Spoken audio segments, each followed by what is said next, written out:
Hi, this is Remembering the Past with Corey Franklin, the show where we talk about people who've died recently who've had a profound effect on our history, our society, or our culture. Tonight we're going to start out with Dr. C. Everett Koop, who died recently at the age of 96. And Dr. Koop was the Surgeon General of the United States from 1981 to 1989. He was roundly vilified at times by both liberals and conservatives. He wore a uniform. He looked more like Captain Ahab than Gregory Peck in Moby Dick, but his policies may have saved more lives than any other doctor in the United States in the 20th century. Here's an AP report on Dr. Koop's death. C. Everett Koop, the former Surgeon General who once described himself as the health conscience of the country, has died in Hanover, New Hampshire. Koop used his position as the Surgeon General as a bully pulpit for 7 years during the Reagan and first Bush administrations, even though the post had previously been low profile. As an evangelical Christian, he shocked his conservative supporters when he endorsed condoms and sex education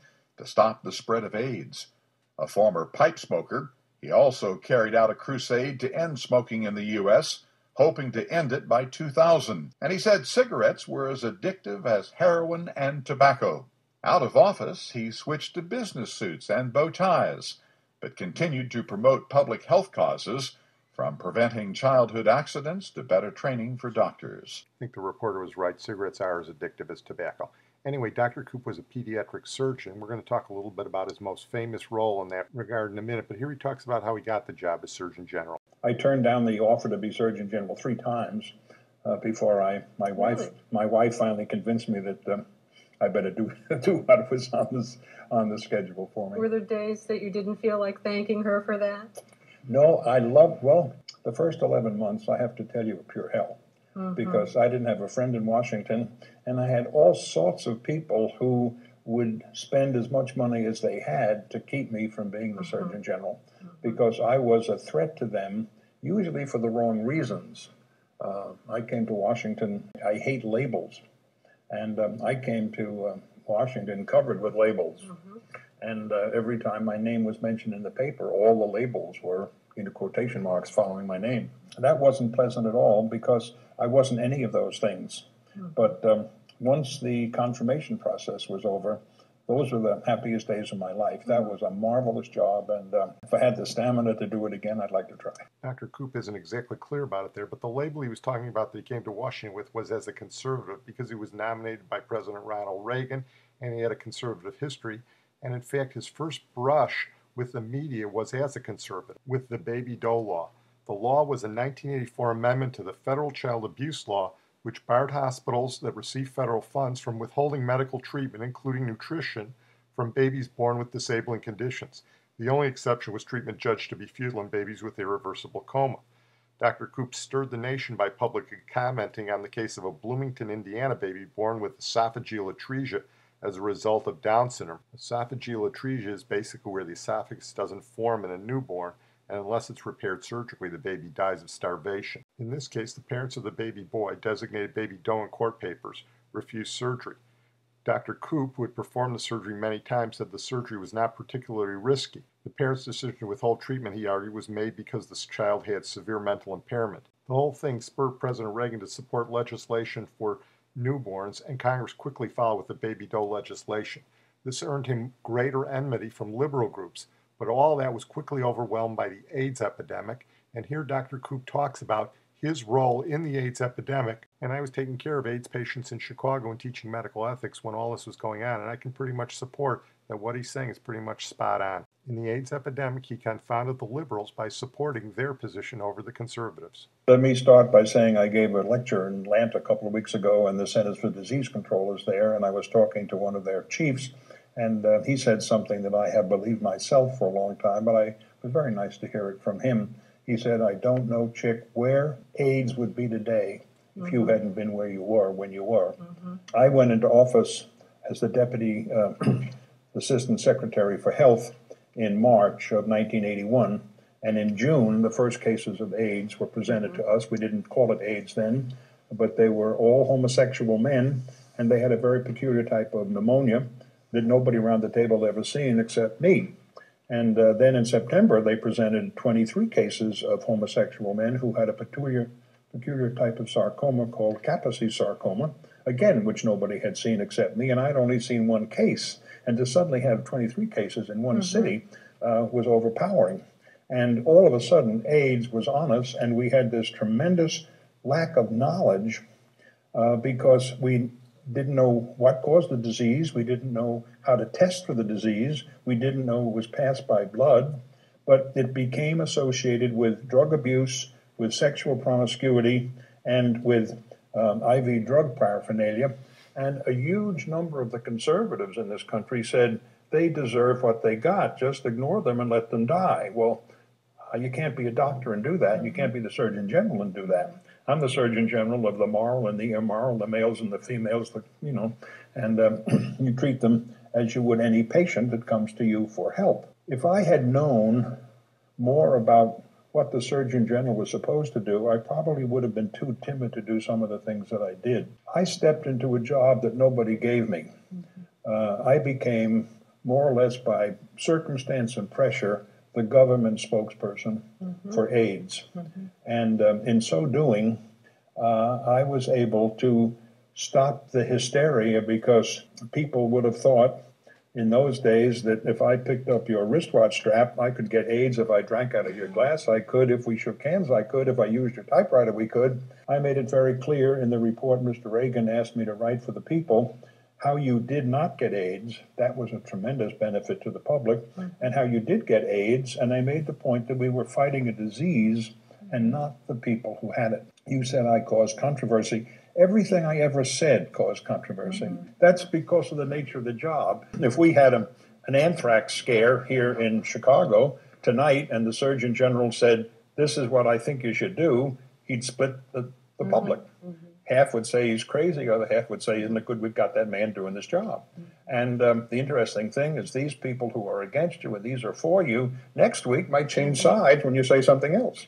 And so it's a controversial job, and you have to have a very thick skin, and you cannot let yourself be pushed by political pressures about what is politically correct and what is not. His heroism there earned him the title of America's Doctor, and after that he went on a crusade against smoking. In 1964, the Surgeon General at the time, Luther Terry, had issued a report against smoking, which resulted in warnings put on every cigarette package. The issue died down a lot until Dr. Koop came along, and his crusade against smoking drastically cut down on the number of smokers in the United States and probably saved hundreds of thousands of lives.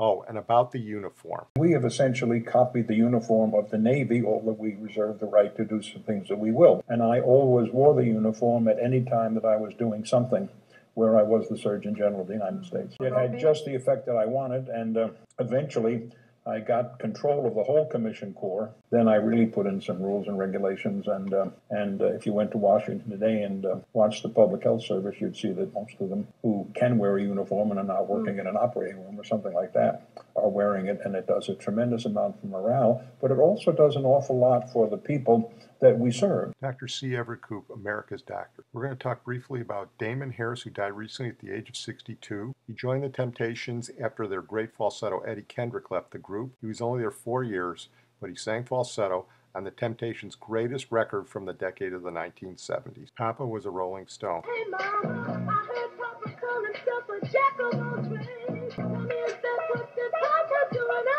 early grade? I'm depending on you. Tell me the truth. Papa was a Rolling Stone. Well, where we belong, working hard. We get down.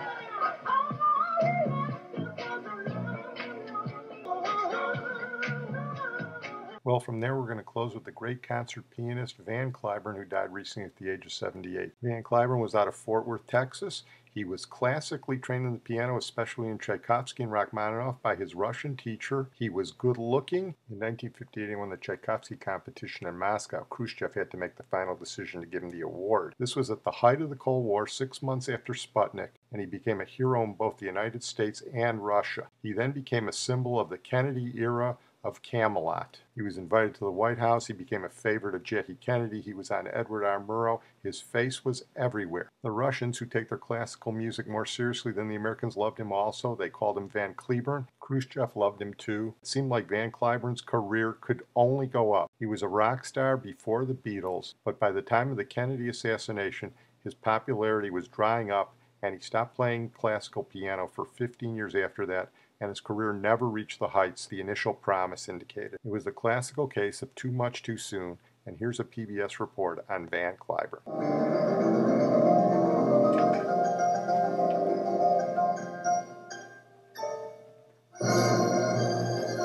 April 1958. A young Texan named Van Cliburn is the surprise winner of the first International Tchaikovsky Piano Competition in Moscow. Coming just 6 months after the Soviets launched Sputnik, amid a mounting arms race and heightened Cold War tensions, their performance galvanized the nation and received worldwide attention. New York City adds its own bravo to the worldwide crescendo of applause for Van Cliburn. On his return to the U.S., the 23-year-old Cliburn was given a ticker tape parade down Broadway, the only classical musician ever so honored.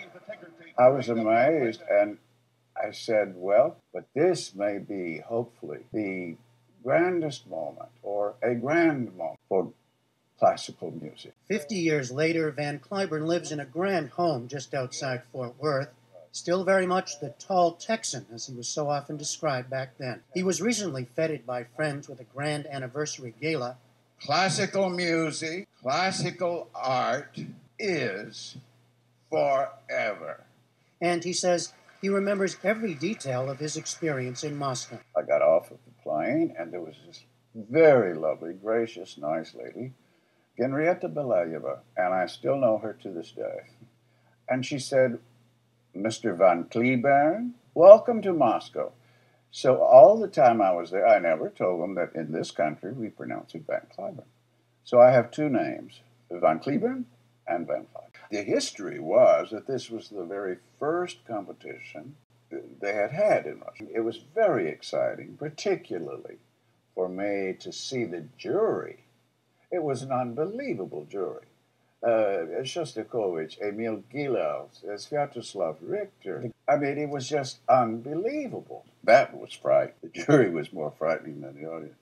But then after time passed and we got to have the privilege of being with them, they were so real and such nice people. The simplicity within complexity of great music. Classical music is supposed to seem simple within simplicity. It is complex. There's so much to it. It's architecture. You have a time span that your mind must comprehend. When you walk out to play a piece, you must see the last note as you start the first note. Back in 1958, Time magazine put Cliburn on its cover as the Texan who conquered Russia. But that's clearly not the way he saw it. Well, that's not possible, not in great art. If they appreciate what you did, I am so grateful, because they were wonderful to me. They were such great audiences. I cannot begin to tell you. I didn't conquer anything. As a matter of fact, they conquered my heart. Indeed, the Soviet audiences adored Cliburn, and soon enough, so did audiences around the world. His concerts were regularly sold out. His album of Tchaikovsky's first piano concerto, one of the pieces he played in Moscow, became the first classical recording to sell 1 million copies. From the beginning, as in this interview with Edward R. Murrow, Cliburn used a word that still peppers his speech today. I, of course, felt the deep personal gratification. But I'll tell you, Mr. Murrow, more than that, it's a terrific responsibility. You feel that responsibility, yes. Mm-hmm. Because when you're dealing with great thoughts and great minds, such as the great composers, it inspires you so deeply. And you want to be faithful to what they wrote. You want to be able to convey that to someone else. If you are a performer, that is part of your raison d'etre to perform many places, all over. But the pressure began when you first realized that your whole life was going to be in classical music. And I realized that when my mother first started teaching me when I was 3. Cliburn's mother, Rilda B. O'Brien, attended the prestigious Juilliard School in New York before marrying Harvey Cliburn, mid-level oil industry executive, and becoming a piano teacher. Van first served notice of his piano prowess by imitating his mother's students, and she was his only teacher until he went off to Juilliard himself at age 17. In one room of Cliburn's home, 2 of his 9 grand pianos sit side by side, much like how he and his mother would play when he was younger. The house is filled with mementos from his travels and portraits of the people he's gotten to know along the way, from Reagan to Rachmaninoff. When you go to a hall, you must then and there gauge the distance that you feel to be aware between yourself and the last person in the balcony. But when you get to the stage, that is the moment of truth. Are you a tough critic on yourself? Really? Too hard. Very, very hypercritical, yes. You want so for it to be not perfect, more than perfect. In 1978, after the deaths of his father and his manager, Cliburn stopped playing in public. There had been no announcement, and for a while he was almost as famous for not playing as he'd been for his youthful victory. He says now it was all about having more time for other things he loves, especially opera. Cliburn was not heard again until 1987, when he performed at the White House for Ronald Reagan and Soviet President Mikhail Gorbachev. He made several very public returns after that, including a concert for 350,000 people in Chicago's Grant Park in 1994. Cliburn is also well known now for another competition, the one that bears his name. The Van Cliburn International Music Competition, held every 4 years, was started in 1962 in his honor by music teachers and private citizens in Fort Worth. Rachmaninoff said once, "Great music is enough for a lifetime, but a lifetime is not enough for great music." Well, as the report says, because of his bona fides, President Reagan asked him to the White House when Gorbachev visited. And here's a report with fellow Texan Dan Rather and the woman who's the head of the Van Cliburn Society. One day a phone call came from the White House. Cliburn was about to find himself at the scene of superpower diplomacy. December 8th, 1987, Soviet Premier Mikhail Gorbachev arrived in Washington for a summit meeting with President Reagan, the first to be held in America in nearly 15 years. The atmosphere in the room, it was electric. It was really exciting to sit there and look around and see the star-studded cast of characters from all over the world in every walk of life. Yes, Van was a little nervous before the performance. He says he always is before a performance. But when he walked out in that room, it was like he owned the room. He absolutely was the center of everyone's attention and played a beautiful classical program. As always, Cliburn opened his recital by playing the Star-Spangled Banner. He had appeared at the White House for every president since Eisenhower. But this night was extra special, playing for the leaders of the 2 nations he loved so much. Shevardnadze, who was then foreign minister of the Soviet Union, was seated a row in front of me and across the room. The Russians were pulling for him, too. Since going on a sabbatical in 1978, Van Cliburn has not performed in public. Your first public appearance, I believe, in 9 years. I think you know by my constancy how very deeply I love Russian people and your culture and your art. And you go with me always in my life. And it is for both my beloved president and for you that I'm so happy to do this. Thank you. When they wanted him to play some more and the atmosphere had lightened a little bit, and he ended up playing Moscow Nights with the whole Russian entourage singing along. I did hear from some of my friends in the White House that it had been said that Gorbachev was noticeably warmer the next day than he had been before that very special evening. Once again, Cliburn was embraced by a Soviet leader, and again, he had helped take the chill off the Cold War. We'll close on that note. I want to thank my producer, Sid Tepps. Van Cliburn's legacy turned out to be more as a diplomat than a classical pianist, which is ironic because my mother always used to ask me why I can't play like Van Cliburn. I'm sure I'm not the only one who got asked that question. Although his fame was in Tchaikovsky and Rachmaninoff, we're going to close tonight with the encore that he played at the Tchaikovsky Competition in 1958, Moscow Nights.